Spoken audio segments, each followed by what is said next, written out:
الحمدللہ رب العالمین والصلاة والسلام علی رسولہ الکریم، اما بعد۔ کچھ انداز بیاں اچھا نہیں میرا، شاید کہ میری بات تیرے دل میں اتر جائے۔ تو آج کا موضوع ہے تقدیر سے متعلق احکام و مسائل۔ حضرت عبداللہ بن مسعود رضی اللہ عنہ سے روایت ہے کہ انہوں نے فرمایا، ہمیں اللہ کے رسول صلی اللہ علیہ وآلہ وسلم نے حدیث سنائی، وہ خود بھی سچے تھے اور انہیں اللہ کی طرف سے بھی سچی خبریں ملی۔ آپ نے فرمایا، انسان کا مادہ تخلیق اس کی ماں کے پیٹ میں 40 دن قطرے کی صورت میں جمع رہتا ہے، پھر اتنی ہی مدت کے لیے جمے ہوئے خون کی پھٹکی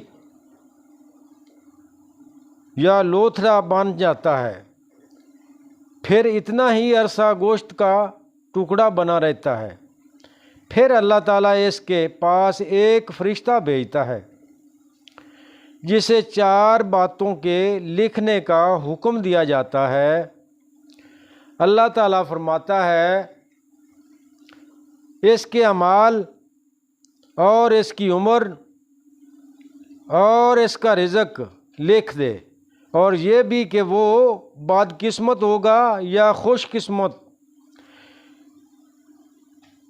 قسم ہے اس ذات کی جس کے ہاتھ میں میری جان ہے، ایک آدمی جنتیوں والے عمل کرتا رہتا ہے حتیٰ کہ اس کے اور جنت کے درمیان ایک ہاتھ کا فاصلہ رہ جاتا ہے، پھر اس پر تقدیر کی تحریر غالب آ جاتی ہے اور وہ جہنمیوں والا عمل کر کے جہنم میں داخل ہو جاتا ہے۔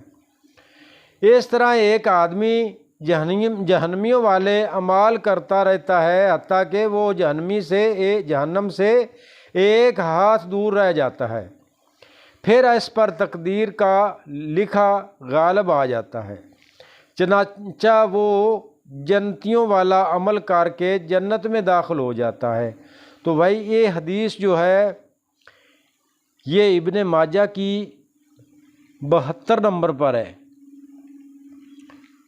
اور صحیح بخاری میں 6593 پر ہے، اور صحیح مسلم میں اس کا نمبر ہے 2643 صحیح مسلم میں۔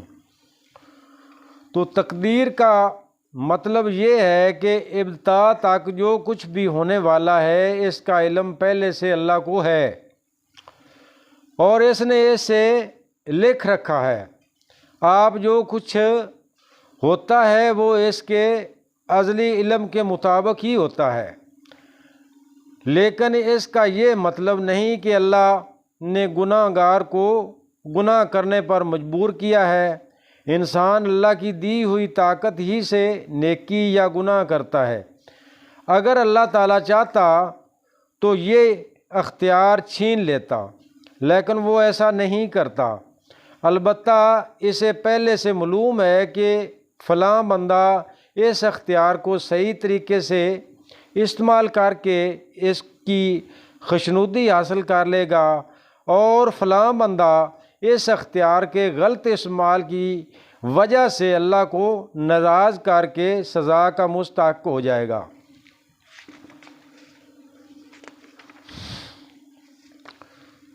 تو اگلی جو حدیث ہے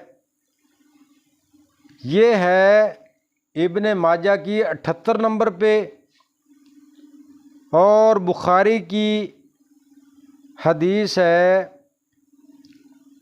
4947 نمبر پر۔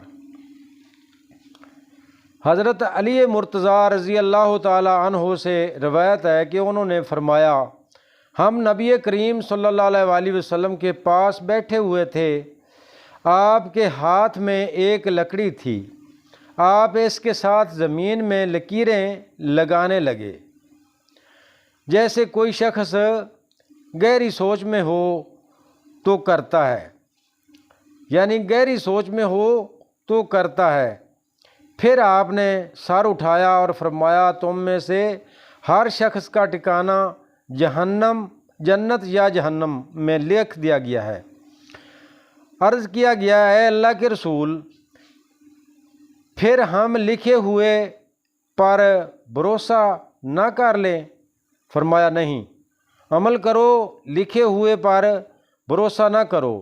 ہر کسی کے لیے وہ کام آسان ہو جاتا ہے جس کے لیے وہ پیدا کیا گیا ہے۔ پھر آپ صلی اللہ علیہ وسلم نے یہ آیات تلاوت فرمائی، جس نے اللہ کی راہ میں دیا اور آپ نے رب سے ڈرا اور اچھی بات کی تصدیق کی تو ہم بھی اسے آسان راستے کی سہولت دیں گے، لیکن جس نے بخل کیا اور بے پرواہی کی اور اچھی بات کی تکذیب کی تو ہم بھی اس کو تنگی اور مشکل کے اسباب میسر کریں گے۔ ٹھیک بھائیو، جو میں نے بیان کیا ہے ٹوٹے پھوٹے الفاظ میں، اللہ تبارک و تعالیٰ سے دعا ہے کہ اللہ اپنی بارگاہ میں قبول فرمائے۔ وقولوا قولی استغفر اللہ استغفر اللہ استغفر اللہ۔